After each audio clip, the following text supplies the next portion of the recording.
Guard the freedom of ideas at all costs. Be alert that dictators have always played on the natural human tendency to blame others and to oversimplify. And don't regard yourself as a guardian of freedom unless you respect and preserve the rights of people you disagree with to free, public, unhampered expression. And that was said by Gerard K. O'Neill. Welcome to Surviving the Matrix. Ladies and gentlemen, my name is Max Igan. It's a pleasure to be with you once again, and I will be your host for the next hour. The freedom of ideas, the freedom of expression, the freedom of real human creativity to be all that we could be. That's what this reality has potential of being. And yet the world that we have created just isn't like that. It could have been like that. It used to be like that. But now we find a world that has been greatly homogenized, and we find a world that is greatly controlled. We had the potential of a world containing a myriad of species, all of which walked their own unique path within the ecosystem, and this is the way the natural world and the world of animals still is. So what happened to humans? What happened to humanity? What happened to mankind to bring us to where we are now? And I know there's probably people out there that are thinking, well, what are you talking about? Everything's fantastic. We have all this technology. We have all of this stuff that we never had before, and the world is going ahead in leaps and bounds. But really, such is not the case. Because while we may be going ahead with technological leaps and bounds, the amount of environmental degradation that we're seeing is absolutely shocking. And the loss of freedoms and the loss of spirit and the loss of individuality and individual creativity that we are seeing through this homogenization of human consciousness is not something that is beneficial or even complementary to mankind. It's not complementary to a positive future. It's not complementary to human beings becoming all that they could be, because this can only be achieved through diversity of expression and diversity of creative input. I mean, let's face it, folks, when we started, we were fantastic. We had everything going for us.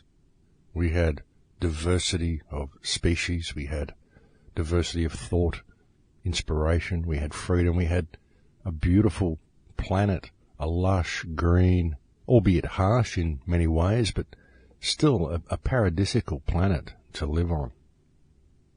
And then we started to destroy everything and destroy each other, destroy our environment. We started to kill the life that lives on the planet with us, and to kill the planet itself in many ways.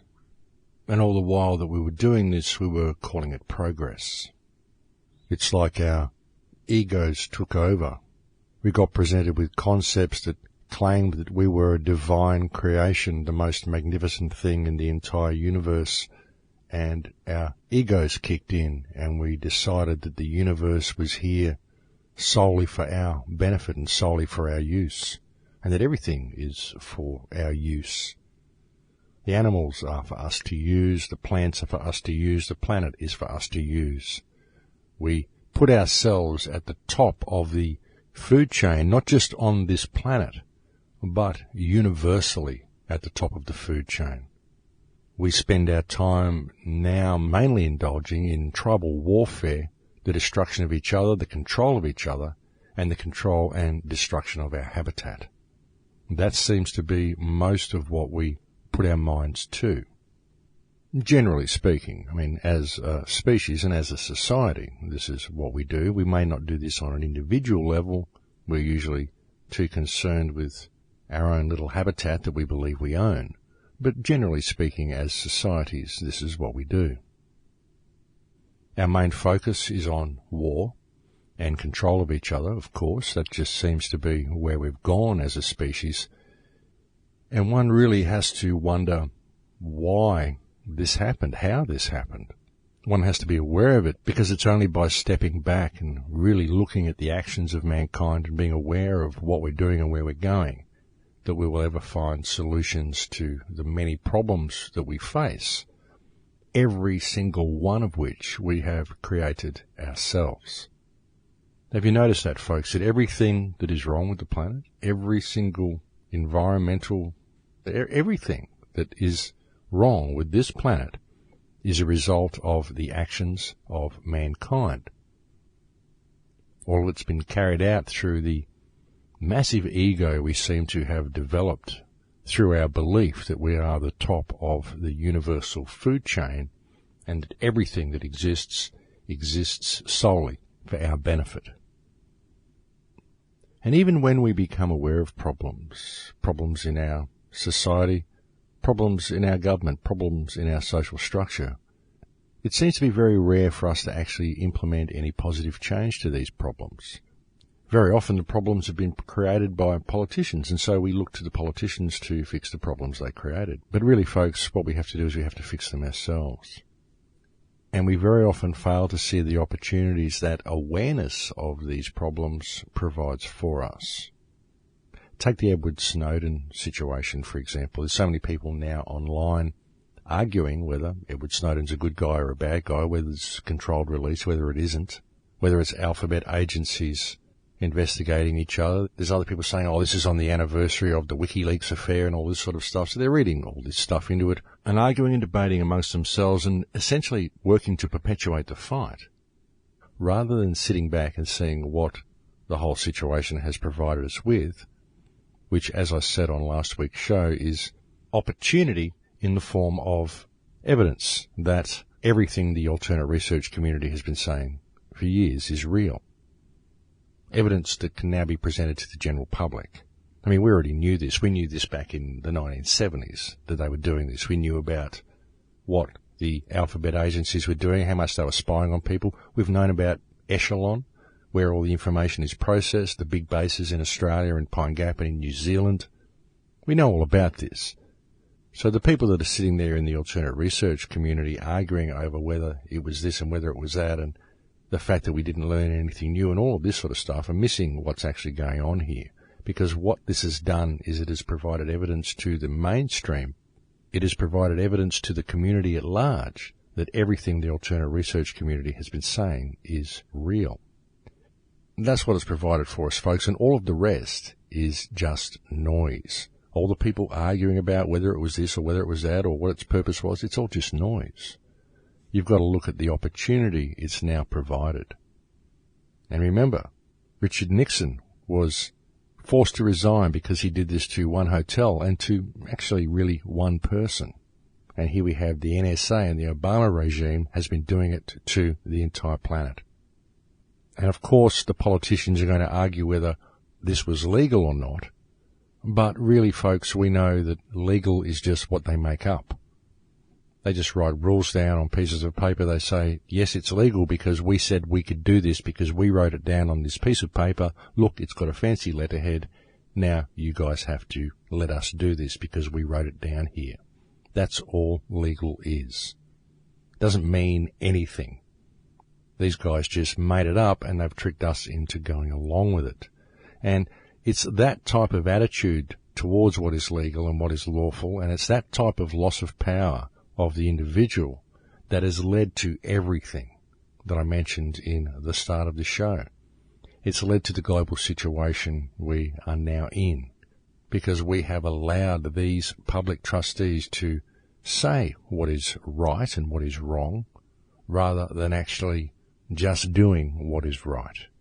Essentially, we have allowed sociopaths and psychopaths to create the parameters by which they wish to operate, and we are forced to now go along with those parameters under pain of brutality from thugs in police uniform.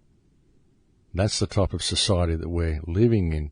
And really, if you look at this and question what has caused all of this, well, what has caused it is the economic version of reality that's been superimposed over human consciousness. And, of course, let us not forget the manufactured scarcity that goes along with it. this manufactured scarcity causes humans to exploit each other at every opportunity in order for economic gain.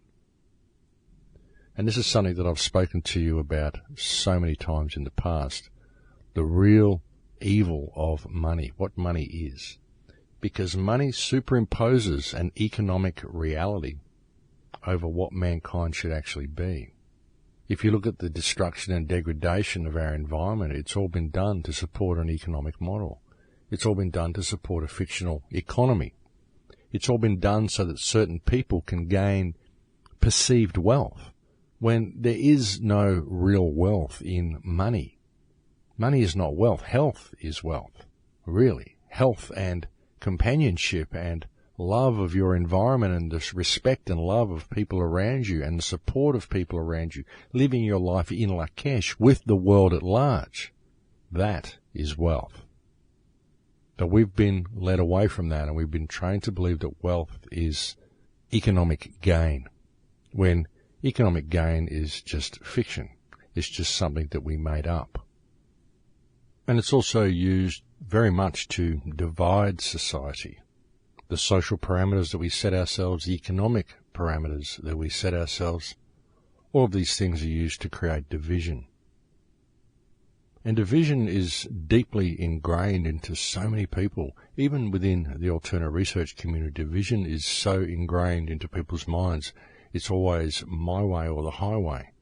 There are many researchers like this who believe that if someone does not agree with them 100%, then they are part of the New World Order. Many people are very narcissistic about their opinion, very narcissistic about their view of the world. And the alternate research community is certainly no exception in this regard, which is very unfortunate because it does make rounding people up into a workable group that can actually bring about some change. It does make it very difficult because ultimately the change has to come from within. It has to be the individual making the change for themselves, but they have to be prepared to respect the opinion of others as well, not launch hate campaigns against them, not go out of their way to attack other researchers who may disagree with them, but simply work towards a better future for all and allow people to have different ideas. I mean, I know so many people who have different ideas and different perspectives to me, and that's the way it should be, folks, because without that we don't have the diversity we need to create a viable future. Diversity is a very important part of it, folks. And I think it's important that people realize that. I think it's important that people within the alternate research community and within the community at large realize it. That it isn't one person's way that's going to lead us out of the problems that we face. There isn't one person, I believe, that has the whole answer. I think everybody has a piece of the puzzle. And if we can learn to respect each other and appreciate the diversity of each other's opinions and realize that this is what we need. We need input from all in order to create a viable future. Then we will at last find our way through this. And folks, I think that's what this time in history is. It's an opportunity for us to do that. And you might have noticed that all of the problems that we face, when I talk about these problems on the show, I always refer to them as opportunities, because I see opportunity in all problems. Because whenever you come across something that is wrong, then that provides you with the opportunity to fix it. You didn't have the opportunity before you became aware of the problem. You have to become aware of the problem in order to have the opportunity to fix the problem. Of course, if you don't know it's there, you're not going to fix it, are you? And that's why I see all problems as opportunities. And how do we fix it, folks? How do we get ourselves back on track? I mean, I don't know how to run a government. I wouldn't want to be a prime minister or a president or a congressman or any of those things. I wouldn't have a clue how to do anything like that. That's what those people do. That's what their forte is. My issue with the whole thing is that within that established hierarchy, within that system, that political system, that governmental system, what we don't have is transparency and accountability. That's the problem. And I believe that we don't have that transparency and accountability because people in the general population have forgotten who and what they are. They've forgotten their place in the social system, which is actually above government, and they've just let these politicians run amok. That's why I always say the change has to come from within, because when you discover your own power and you stand up and question authority, question who these people are, and question the state the world is in, then we will begin to see some positive change when individuals start doing this for themselves. And the thing is, folks, that when individuals do begin to do this, when they do it properly and they really feel their power and they really begin to understand themselves, then they begin to respect those around them. Then they see the pointlessness of attacking other people, the division that it creates. They begin to see that other people's perspectives are valid. They may be different to yours, but they're valid, and of course they're different to yours, because that is what makes everybody who they are, is their perspective. And it's that diversity that we need. But when you really find yourself, you can respect yourself and you can respect others. I mean, sure, you can point out the obvious to people if they need you to point it out, but always do it in a respectful way. Because once we do that and we have that power within ourselves, true power, then we will have the power of community. And the power of community can achieve anything, folks. And once you have a respectful community, then it's easy for someone to stand up. It only takes one person to stand up if he lives in a respectful community, because it's much easier for one person to stand up if he has the respect of his community, because he knows his community will back him in what he says. And this simple respect of one another is what empowers people to stand up and to question authority. Once enough people do this, the governments will be forced to comply, because the governments need to be accountable. I'm not saying that we don't need government, because at the current state of human consciousness, we most certainly do need some form of government, because people simply can't look after themselves. People just aren't capable of being fully self-responsible. They're not capable of it because they're not living in a position where they can very often. I mean, if you're living in a city, for example, it's very, very difficult to be self-responsible and to manage your own affairs. I mean, you can't grow your own food. There's a lot of things you can't do if you're in a city. That's why they pack people into these places. So we need government. We need something to manage our infrastructure. We just need to have it accountable. And the only way we're going to ever get accountability from government is when people wake up to who and what they are. Because those who sit in government, as I've said so often, are simply public trustees. That's how we have to approach it, folks. You know, there's a lot of people out there with a lot of ideas on what sort of future we should have. There is, of course, the transhumanist agenda and the futurists who believe that is the way we should go, and indeed that is what is being inflicted upon the world, whether the world wants to go that way or not. And that really is a lot of the problem with transhumanism, folks, is that you need to be given a choice as to whether you wish to go that way. And it would appear that humanity is going that way. The problem is that we're not being given a choice. There's many people that would like to go back to a Vedic type of culture, the type of society that was depicted in the Ringing Cedars books, which is a fantastic way to live and would be a fantastic way to live. And in many ways, yes, that is exactly what we should do. And we could do it by even blending technology with such a society. So we wouldn't lose the technology that we've got now. We could actually use it to improve things here on Earth rather than impose a control system. But even were we to go back to something like a Vedic way of living, we can't just stop this system and jump into that reality, because there's too many people who would suffer if we did so. So it becomes obvious that the most effective method to get humanity back on track is to rein this system in and put it back in the right direction so it will lead us back to where we should be.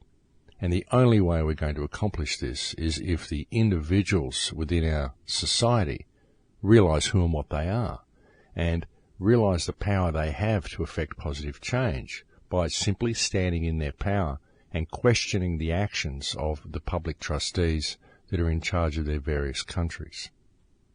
And we've seen a need for this around the world with the huge protests that are happening all around the globe at the moment, in Brazil, in Egypt, in Turkey.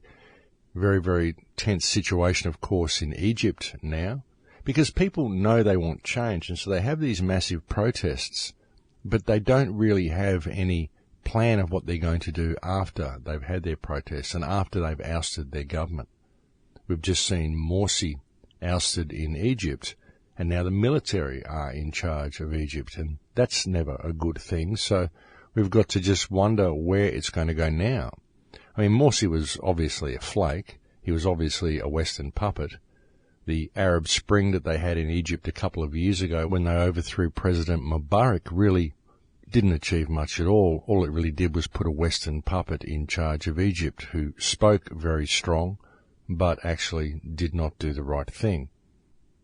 Many people, of course, hoped that Morsi would open up the borders into Gaza and allow more inflowing of aid into the Gaza Strip during his presidency, but we didn't see that at all. And bear in mind that the people in Palestine are the Arab brothers of the people in Egypt, and Morsi should very much have addressed this problem, and the people of the world were hoping he would do so. But in fact, he did just the opposite. For example, if you look at the tunnel system into Gaza, there are quite literally hundreds of tunnels, several hundred tunnels that used to go into Gaza from Egypt. I think these are mostly closed now. I think there's only probably 80 to 100 tunnels left open from what I've been hearing from people. And the tunnels to Egypt from Gaza are the people of Gaza's lifeline. These tunnels provide vital supplies for the Palestinian people that they can't normally get in due to the illegal Israeli blockade and the genocidal actions of Israel against the Gaza Strip. And it's imperative that these tunnels stay open. And Morsi has successfully closed very, very many of the tunnels. And if those tunnels do close completely, then the people of Gaza will very, very rapidly decline.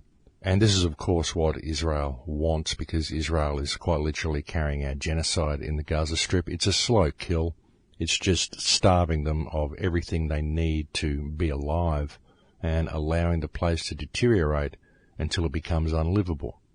Then the people will have to leave or die, and once that happens, Israel will simply commandeer the land and replenish it and redevelop it and turn it into Israel, the way it's done with most of the rest of Palestine. And again, folks, it's just the perpetuation of more division, but I've probably gone way off topic with all of that. But anyway, I felt that it needed commenting on. But yeah, folks, division seems to be the order of the day in the world today. Division and control and a locking down of society. And it's happening on all fronts, it really is. And as I said, people are waking up to this. People are realizing that the whole system's corrupt and we need something better, and that's why we are seeing such massive protests around the planet. But, like I said, when people go into these protests, they don't really have a game plan. People want to bring the system down because they don't want the system to remain the way it is, but they don't really know what they want to replace it with. And really what they need to replace it with is transparency and accountability. If we're going to have any law at all, we should return to common law, throw all the statute law away, introduce transparent governmental systems, and demand accountability from our politicians. If we do that, then that is the first step to putting us back on track. And eventually we will hopefully reach something that will be like a Vedic culture, something where people can be free to be all that they can be, and be free to nurture the human creative spirit. Because if we are allowed to create the way we should and the way we want to, the way we inherently feel we need to inside, everybody wants to create something. Everybody wants to do something of value. If we were allowed to do this, I think the potential of the human race would surpass anybody's wildest dreams. I think we are capable of so much, folks, if we can simply remember what our power is and use that power to bring this system under control. But that's only going to happen from mutual respect. That's why I find it so annoying to see people attacking other people all the time. People launching hate campaigns against other people. People attacking other researchers rather than focusing on the cause of the problem, which is the system itself, which exists simply due to the division of our society. And all of this division ultimately comes from a lack of respect. A lack of respect for each other and a lack of respect for ourselves. And that is one of the most difficult things for people to face, because most people are locked into the ego of believing they are a divine creature that exists at the top of the universal food chain, rather than realizing that all of creation is divine. Every creature comes from divine. Every creature holds a spark of the divine. Every person, every animal, every insect, every tree, every rock, every drop of water, every blade of grass, everything holds a spark of the divine. Otherwise, it would not be here. And once mankind learns that, and we live our lives in Lakesh with all of creation, then things will just change, folks. We could quite literally change the world in 3 seconds if we were to just operate in this manner and feel this connection that we have to all of creation, because it's there. And it comes from respect, folks. And in order to get that respect for yourself, all you really need to do is know who and what you are. This is why I have so often talked about how it all works and how reality works, and talked about the measurement problem and the nature of atoms and the nature of reality and the electric universe. Because once you understand these things, folks, and really begin to comprehend it and let it sink in, then any animosity you have towards other people is replaced by pure amazement for reality itself. Well, it works for me. Anyway, it's always been something that I've used, and it's always provided me with a wonderful calmness and a feeling that I can achieve anything that I want to achieve by simply applying myself. I believe the rest of the human race can do this too. But I think it's break time here, folks, so I'm going to have to leave it there for now, and we'll go and have a break. It's a pleasure having your company on the air with me today, and I'll speak to you again in a few minutes. Thanks for listening. And welcome back, ladies and gentlemen. So yes, folks, when you really look at things, you can see that there are a great many methods of control that are used against us, and many of these methods are very subtle, folks. There's the distraction, the social and economic distractions that we're always subject to, the social and economic division that we're subject to, but ultimately it always does come back to division. Division is in fact the main method of control that has been used against us. Because even though a lot of the problems we face have their basis in the economic model that we are all forced to adhere to, through the implementation of the economic model, they're able to deprive certain people of certain things and give other people certain things depending on how much they exploit others. And so we're all judged on our possessions, and so it automatically creates division right there within the social structure. And it isn't just social division, racial division and economic division that's used against us. There are other forms as well. And it's very subtle. It happens in many, many ways. One of the most effective ways, though, is the division of the sexes. And really what's been done to sex in our society, our whole perception of sex. I mean, sex is a very natural thing. It's as natural as breathing, eating, and sleeping. There is nothing wrong with procreation, and there's nothing dirty about procreation, but we're given a very strange view of what sex is and how it fits into our society. And this is very much used to divide us as well, to divide us from not only the opposite gender, but also to divide us from ourselves and divide us from our deepest feelings. We're always taught that sex is something dirty, and yet it's splashed around everywhere right in front of us and used to sell everything. And this creates a schism in the human psyche. That's one method that they use to control us, because it puts you in a strange mental state right from the very beginning, simply because it is such a basic urge and a basic bodily function and something that is absolutely natural. And yet it's portrayed as something incredibly unnatural and something taboo that we must never talk about. Even though, as I said, it's always put right in your face and used to sell or market virtually everything on the planet.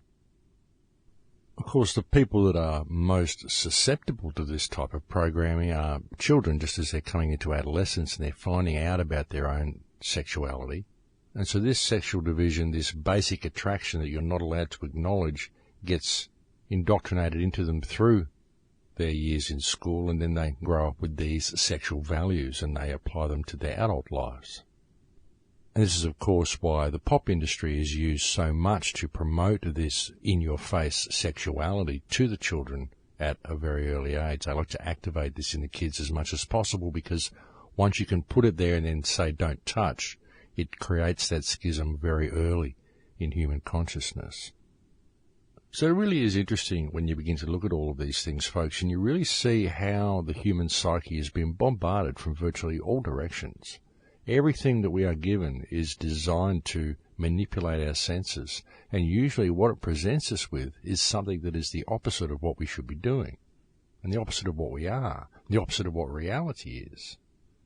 Like the way I said, the way they portray sex as something dirty and taboo, and yet it's something completely natural.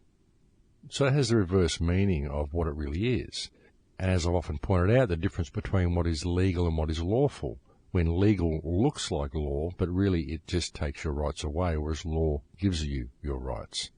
So again, it's something that's presented to you, but it has a reverse meaning. And they've done this with virtually every aspect of our consciousness and our society, and all of the things that they bombard you with, even the false reality that you see on TV. And most people only believe that which they see on TV now. And yet TV offers them a false reality that they think is real. All of the wars that are fought for the wrong reasons. We're always told that these wars are being fought to free people, but really they're not. They're being fought to oppress people. We're told that the World Health Organization is there to look after our health, but really it's there to take it away. All of the things that they give us and everything they bombard us with is designed to create this schism within human consciousness, so we never really know what's going on, so we can never really find a way out of the maze that we're kept in. And it truly is a maze, folks. It really is. I mean, I've looked at so many different aspects of it, and I've presented many aspects of it to you here on the show. Sometimes not always things that people have agreed with or wanted to look at. But still, I think it's important to examine all sides of things.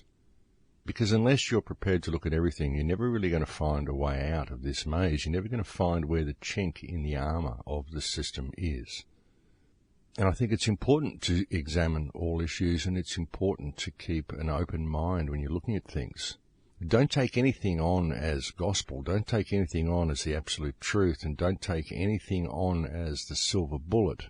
Well, nothing external to yourself anyway, because ultimately there is only one silver bullet, and that silver bullet is each individual out there. The silver bullet is you coming into your own power. So it's good to look at what other people offer. It's good to look at suggestions that people give us for what the ultimate problem may be and what the ultimate solution may be. But it's always good to understand that these are opinions and perspectives that have been given to you by other people, and ultimately the real power lies within yourself. And that's something that I've very much tried to help people understand on this show. I've encouraged people to look at all the information that they can find, but ultimately to understand that it is just people's perspective, and that the real power that they're looking for lies within themselves. It's funny, you know, folks, because I look at this system, and to me, I see it as such a simple thing to fix. People look at it and they say, oh, it's so complicated, we'll never get through it. But really, I think it's just so simple.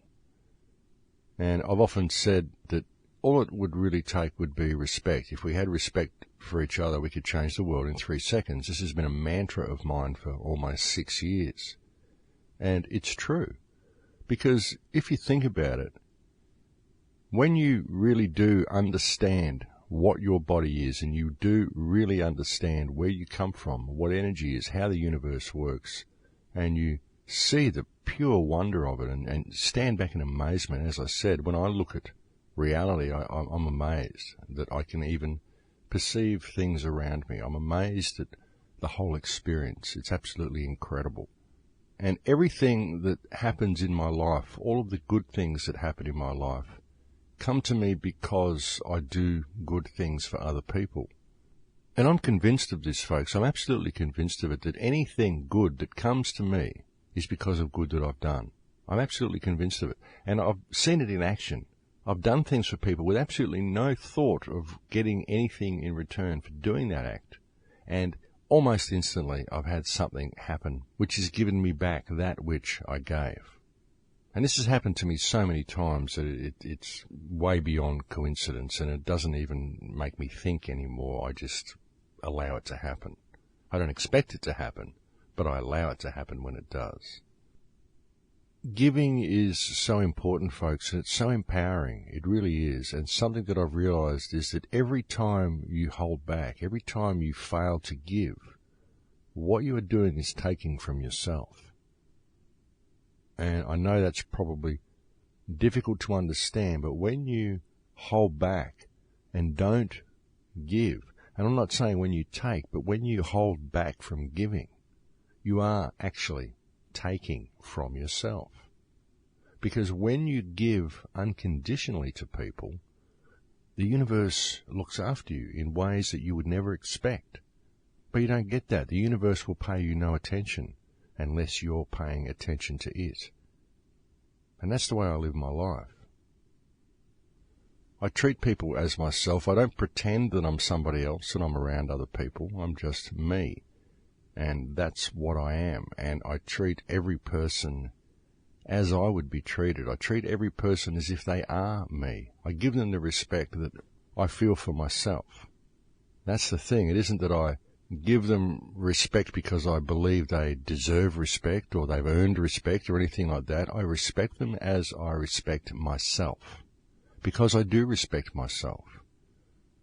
I can understand that I've had problems. I've not always been a great person.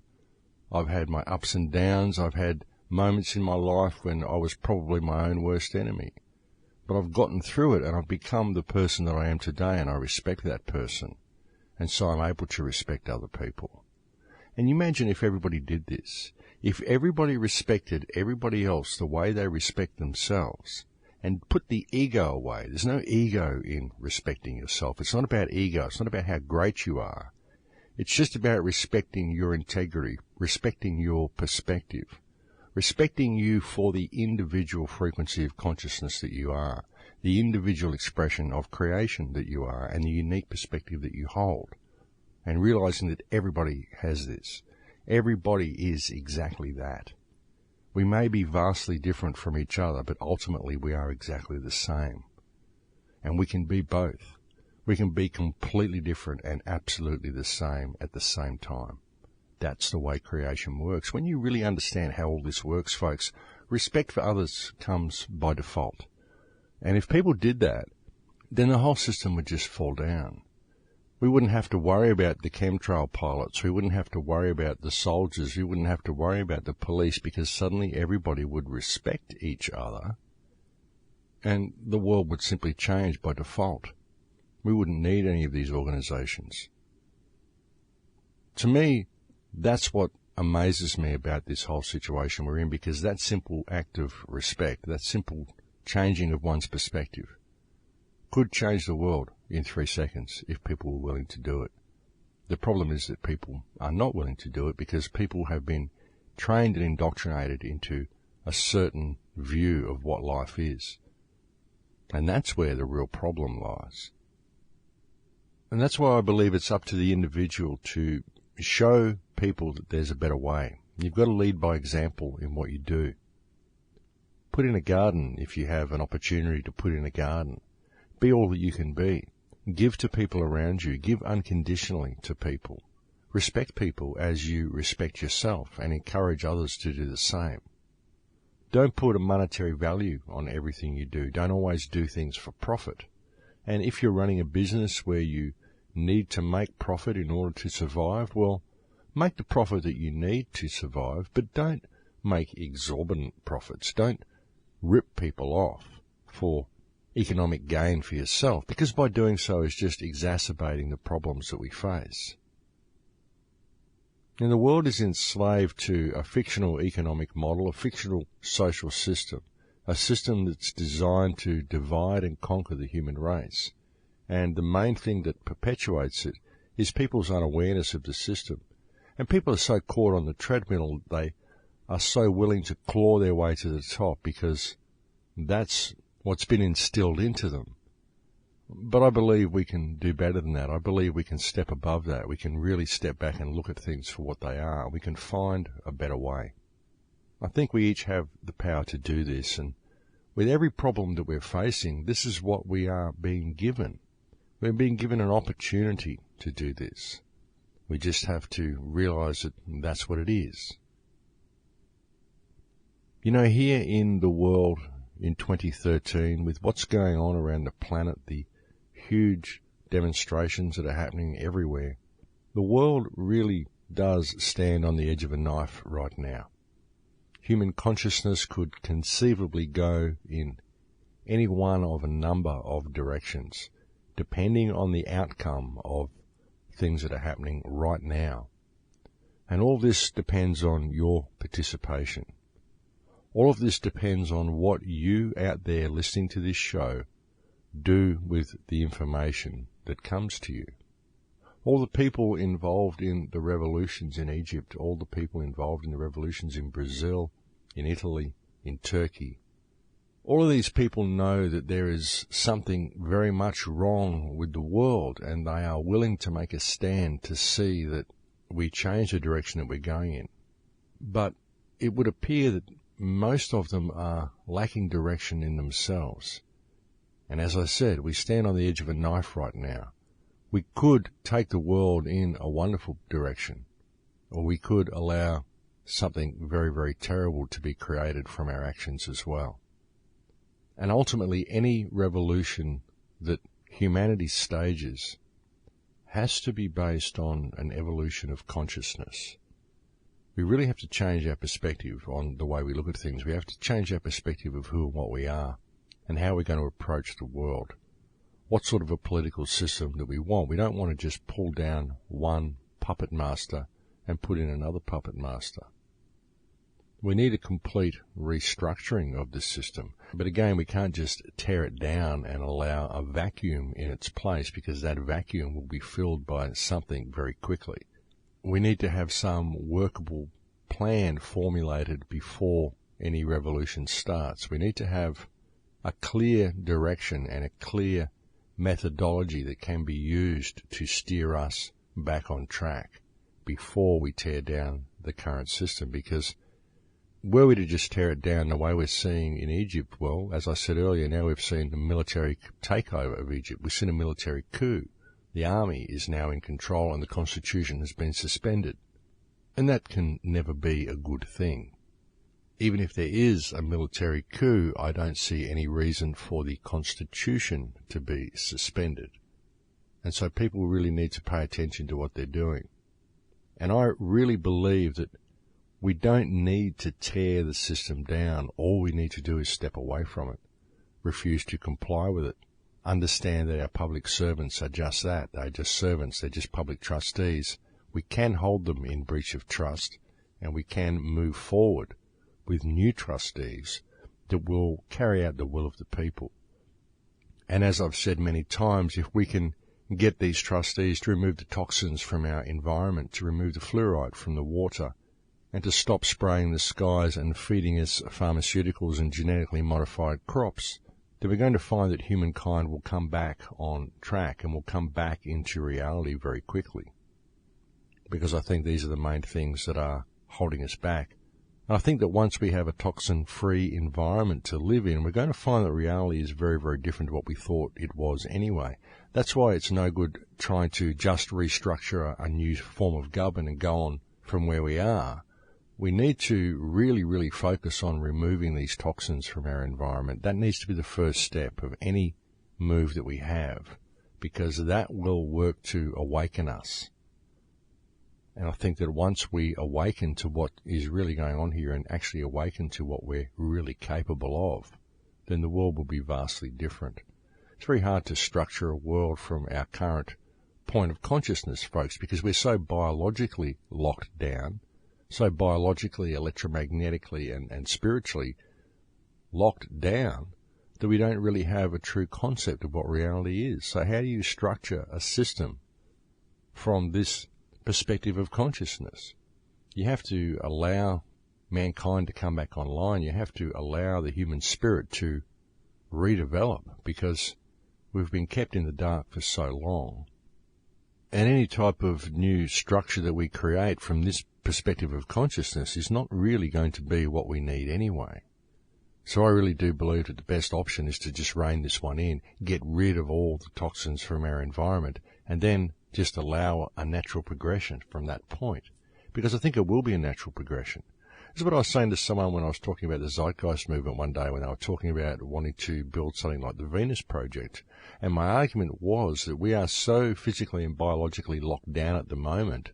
And my belief was that if we could rein the government in to the point where it would allow us to build something like the Venus Project, by the time we had it halfway finished, we'd realise that we didn't need it. Because it's been conceived from within a very locked down perspective of reality. And I believe if we were able to come back online biologically and electromagnetically and spiritually come back online, we'd find that we didn't need anything like the Venus Project. I don't think we would even need half of the technology that we've got, folks. I think we are capable of so much more than what we believe. And I think that if our pineal was open and we were allowed to live in a toxin-free world, we would find this out very quickly. And what we are actually capable of, I believe, would quite literally stun people. You've just got to look at some of the things the shamans do, folks, some of the things the yogis do, some of the things the Shaolin monks do. People who are in control of their physicality, and they're in control of their electricity, and they're in control of their chi energy. Some of the things that these people can do are quite literally amazing, folks, and all people are capable of these things. It's just that we are given a very, very boxed view of reality. We're kept locked within belief systems that are not our own. We are also kept biologically disconnected via the toxins that are put into our body. And not just the toxins, of course, folks, there's also the electromagnetic pollution that we are forced to survive in as well. We're swimming in this all the time because we are electrical beings. Everything we experience is electric, and we are kept in a very, very polluted electrical environment, and I believe this also affects us quite significantly. So the question is, folks, how do we get out of this situation? How do we find a way back to where we should be? Well, we are seeing global movements. We are seeing people pay attention to what's going on, and we're seeing a lot of people realize that we need change. And I believe that all we really need to do is for these people to understand the power of themselves and to start respecting the people around them as much as they respect themselves. Unfortunately, there are always people who will simply jump on board any revolution, any public gathering. There are people who want to go along there and stir up trouble and just make it into an exciting experience. There are many people who perhaps don't have the best intentions in what they do. And this makes it even more important to act in respect for what you do. I believe public rallies can really help. I believe public information rallies can really help. But I don't really see the point in simply marching for change unless you have some positive and concise direction that you're going to be going in. I think the spreading of information is really the most important thing to do, as long as it is the right information. But I think that if people are spreading information about human consciousness and about who and what we really are, I think this can be highly beneficial in bringing about positive change. I think it really helps if people understand how reality works. It's been a big thing for me anyway. It's something that I've always used to gain personal empowerment. It's something that really motivates me to do what I do, even with these radio shows, because I know who and what I am, and I know that we could have a better world if people simply understood who and what they are. I think it's a big part of it, folks, and that's why I focus on it so much. And I think really, if you look at it, it is what is the basis of the whole free man movement. It's what is the whole basis of the alternative research movement, folks. It's people who know who and what they are and who have had enough of people dictating their lives for them. and people dictating what is right and what is wrong, and people dictating what can and can't be done, and people controlling the lives of other people. I think people have had enough. And the ones that are speaking out are those who have finally realized that they are worth so much more than what this system allows them to be, and have realized that the system only really exists because of our ignorance of the system and our ignorance of our own power to bring about change within the system. Because the system, as I've said, folks, is just fiction. We made the whole thing up, and so we can fix it any time we choose to. But the first step in doing that is understanding who and what we are. And when we do understand who and what we are, the respect that I often talk about that we need to have for ourselves comes by default. And when you do truly respect yourself, then respect for others is also just a natural progression from that point forward. And that's how we bring about change, folks. All you do is look in the mirror and see the power of that person standing there, and know that everything that is being done on this planet is the result of the actions of mankind. And that is what you are. That is what we all are. And that is why it is up to us to bring about the change ourselves.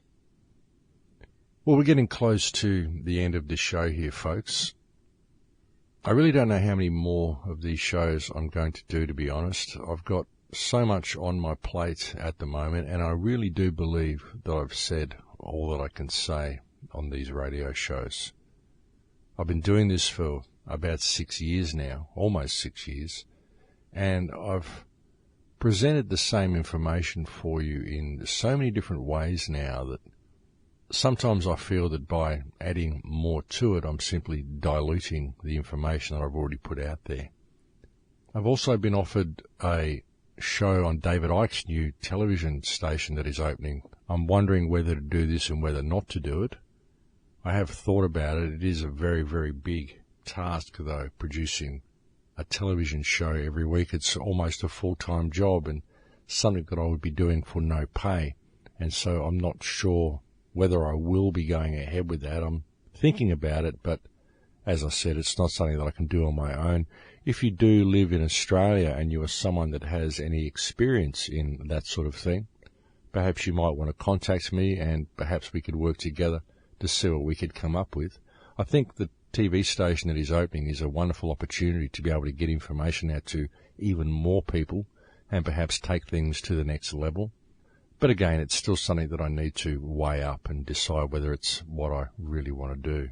So as I said, if you are someone out there who has any expertise or knowledge or would like to be involved in a project like that, please do feel free to contact me and we can see what we can work out. We've probably got another month or so to see if we can put together something viable. And if we can, well, that could be another good method of getting the word out to people. But I know I can't continue doing what I'm doing for too much longer, folks. It has been a one-man show, the whole thing, for the last 6 years. The Crow House website, the YouTube channel, the radio shows, the films that I've made, everything that I've done, it's all been from the actions of one person. That's myself. And I must thank everybody for the support that you've shown me, and I still very much need it. So thank you again to anybody who does help me with the Crow House, and thank you to anybody who has ever made a donation. It's very, very needed, very few and far between, because we are all facing some pretty difficult economic times at the moment. But thank you very much for those who have contributed. But folks, I'm getting old and I'm getting worn a little thin, so we'll just have to see how much longer I can continue doing this. But I think that's it for me, folks. I think we've run out of time now, and so I'm going to have to leave it there. Thank you for spending this time with me on the air today.